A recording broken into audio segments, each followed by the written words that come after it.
ఈ సంవత్సరం శ్రావణ మాసంలో 5 సోమవారాలు వచ్చాయండి. ఆగస్టు 15 నుంచి ప్రారంభమయ్యే శ్రావణ మాసంలో సోమవారం నాడు ప్రజలు తమ కోరికలు తీర్చుకోవడానికి శివుడిని అనేక విధాలుగా పూజిస్తారు. ఈ మాసంలో పార్వతీమాత తపస్సు చేసి పరమశివుడిని భర్తగా పొందిందని ప్రతీతి. ఈ మాసంలో ఉద్యోగం, కుటుంబం, వైవాహిక జీవితం, ఆరోగ్యం, డబ్బుకు సంబంధించిన సమస్యలను అధిగమించేందుకు కొన్ని పరిహారాలు పాటించాలి. అవేంటో తెలుసుకుందామా? 108 బిల్వపత్రాలతో శివుణ్ణి పూజించాలి. శివునికి ఒక్కొక్క బిల్వపత్రాన్ని సమర్పించేటప్పుడు ఓం సాంబ సదా శివాయ నమః అని నిరంతరం జపించండి. దీంతో వ్యక్తి కోరికలు నెరవేరుతాయి. అతను జీవితంలో నిరంతర విజయాన్ని సాధిస్తాడు. పురాణాల ప్రకారం శ్రావణ మాసంలో క్షీరసాగర మదనం జరిగిందని చెబుతారు.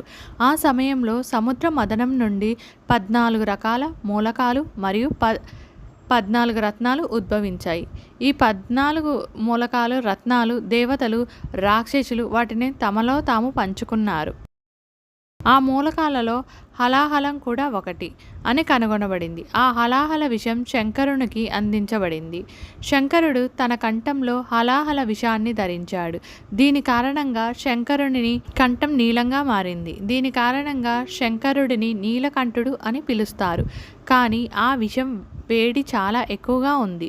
దేవతలు వేడిని చల్లబరచడానికి మార్గం కనుగొనలేకపోయారు. అప్పుడు శంకరుణ్ణి జలంతో అభిషేకించారు. అప్పటి నుండి శంకరునికి నీరు సమర్పించే సాంప్రదాయం నమ్మకంగా కొనసాగుతోంది. ప్రతి వ్యక్తి వివిధ కోరికలతో జలాభిషేకం చేస్తారు. ఇందులో సరైన పద్ధతి పాటిస్తే చాలా శుభ ప్రయోజనాలు లభిస్తాయి.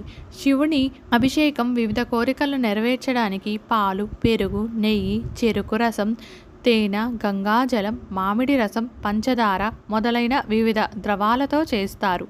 ఒక వ్యక్తి శ్రావణ మాసంలో పరమశివుడిని నిండుగా భక్తితో, విశ్వాసంతో ఆరాధిస్తే అతడు అనుకున్నది సాధిస్తాడు. కోరికలు నెరవేర్పు కోసం జలాభిషేకం తప్పనిసరి. పాలతో అభిషేకం చేయటం వల్ల ఆరోగ్యవంతమైన శరీరం, ఆరోగ్యవంతమైన శరీరాకృతి లభిస్తుంది.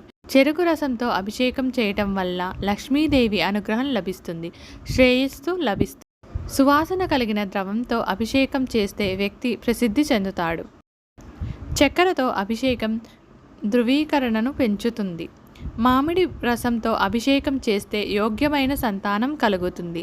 గంగాజలంతో అభిషేకం చేయటం వల్ల ముక్తి లభిస్తుంది. శివునికి నెయ్యితో అభిషేకం చేస్తే ఐశ్వర్యం కలుగుతుంది. తైలంతో అభిషేకం చేయటం వల్ల ఆటంకాలు నశిస్తాయి. శ్రావణ మాసంలో శివునికి ఆవాల నూనెతో అభిషేకం చేయటం వల్ల శత్రుబాధలు తొలగిపోతాయి. ఓం నమః శివాయ.